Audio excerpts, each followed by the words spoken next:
The current plan right now is for JBG, in concert with GAGDET, to acquire our retail, which means that the kind of JBG, and this is the current plan, nothing is finalized until it's finalized, means that all the retail will be owned by one entity rather than the entire block, which we think is good because it provides one owner to have a good balance, and to have retail that isn't heavy in one type of retail and light on another.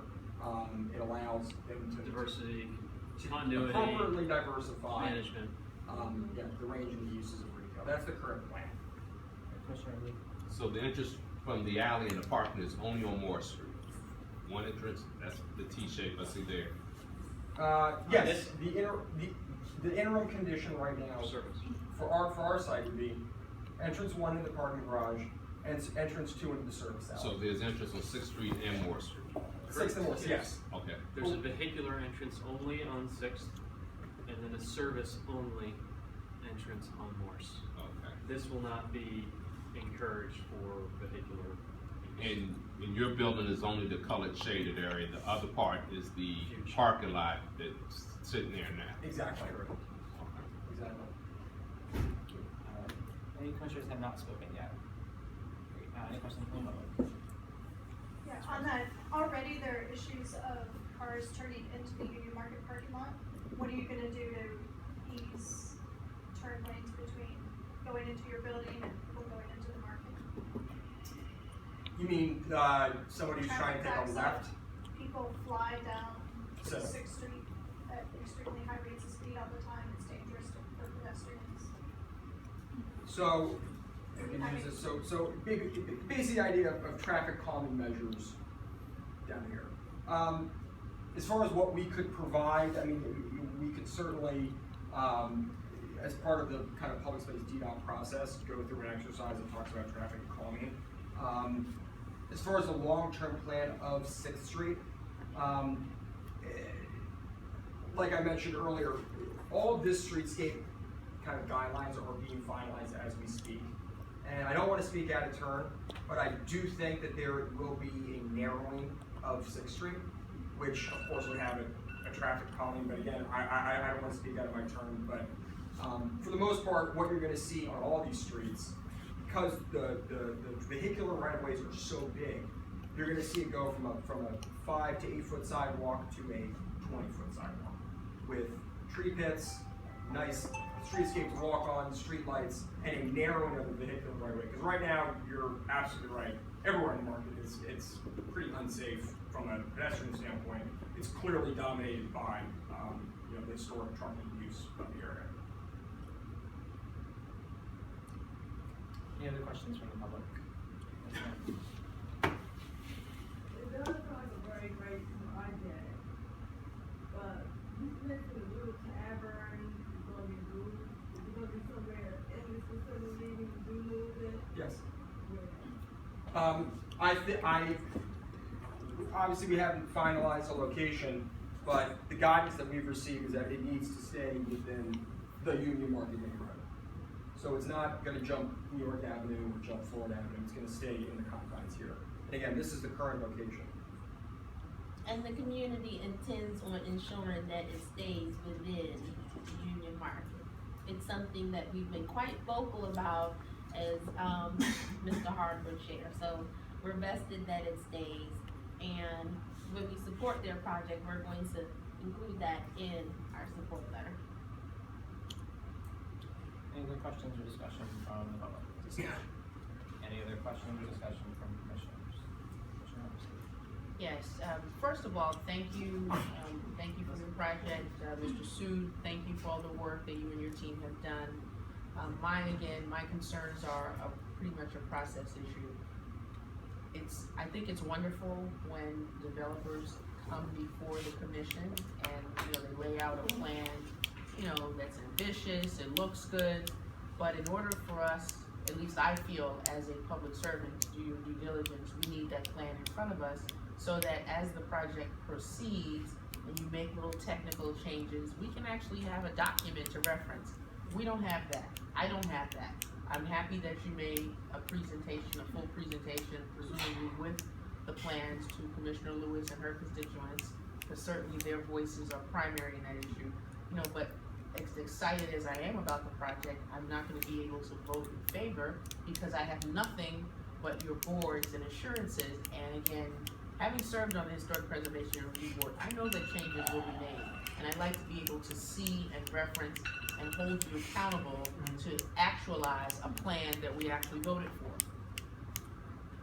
Thank you, Commissioner. Any other questions from Commissioners? Just for the applicant, sorry, not yet, Commissioner Shropshire, so you all do not have a hearing date at this point. Has DDOT filed their report? No. Has OP filed their report? Yes. And were there any recommendations they made that you might already discussed from that? What you're looking at is the incorporation of those comments. What we had waited to do, we were basically told, when you incorporate OP's comments and you upload it to the system, then you'll get your hearing date. And so this is the latest and greatest and what our current plan is to submit.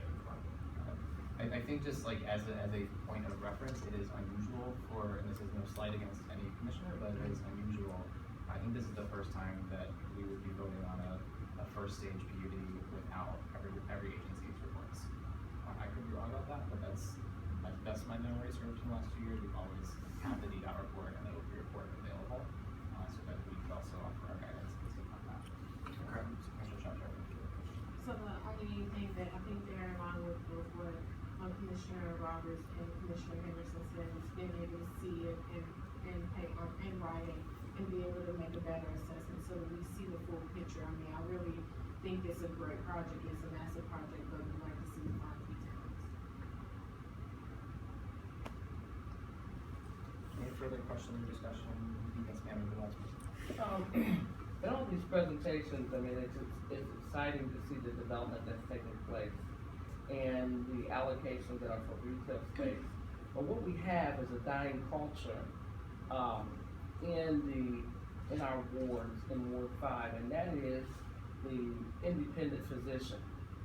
There's not affordable office space for our dentists and our doctors to be in the community. I know that we have access to Howard University and Hospital Center, but in terms of maintaining public health, there needs to be an awareness that in Washington D.C.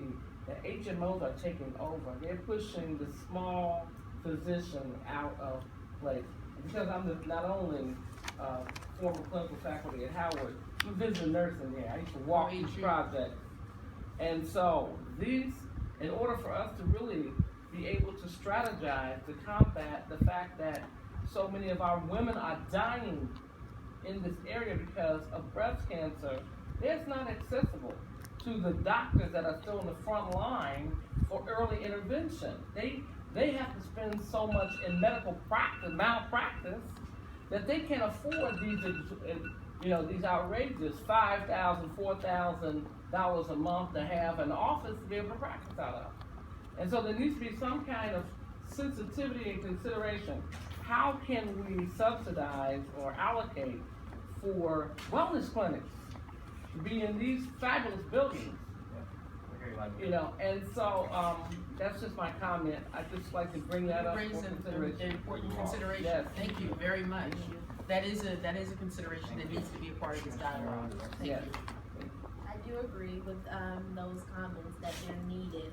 I think it might be more appropriate when we're talking more about office space versus retail stores. Mhm. So there is a need for what you're speaking of, but in this case, I don't see how it fits with this project.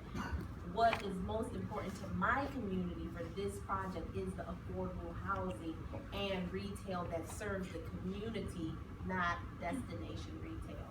So, But she does bring up a valid point. no, because- I agree. But when you say that, because I'm like, I use Howard University, but also some other doctors at GW.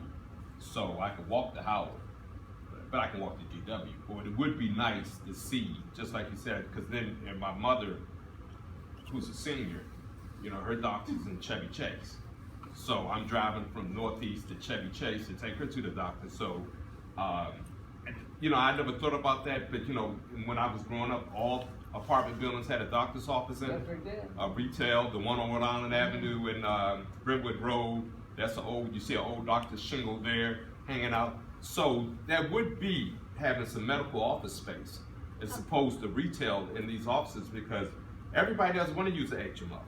I like my personal doctor, so. That's true, and I can appreciate that. I might be a little bit too young to remember those types of doctors, but I think those proffers would better be served with my developers that are doing more office space type things, which are coming to Union Market. I don't think it's appropriate for this project at this point.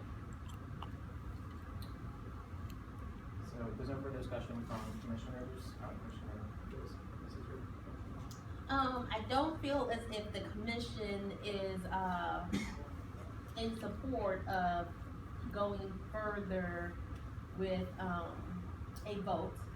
So is it possible that you guys can come back next month and do a mini presentation and send in advance, maybe a week or so, of all of the plans in writing, so everybody can see they saw it and they've read it, and then you'll do a vote then? More Commissioner than a week. Lewis, first, I'd like to thank you for your sensitivity to my concerns. I think that's appropriate, but I would ask that if you can send the plans in far advance as possible. We should not be relegated to a week to read your plans and, you know, to address this issue. And I would ask, and I thank you for your sensitivity to the issue, because I think the vision expressed here serves everyone. And I think that there is an opportunity. I'm glad you brought up that issue.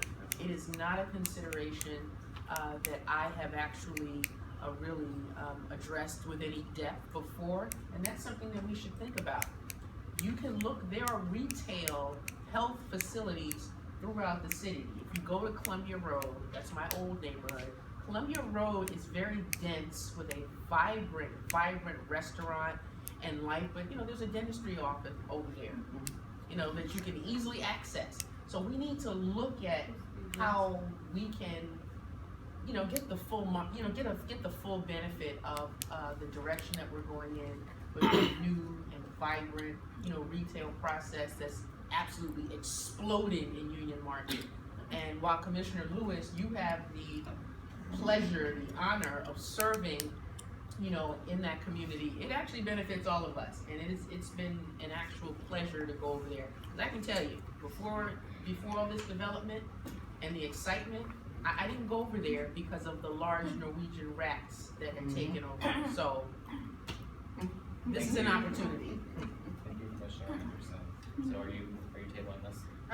Yes. Thank you. Yes, unfortunately. Thank you. Thank you very much for your time and for the discussion.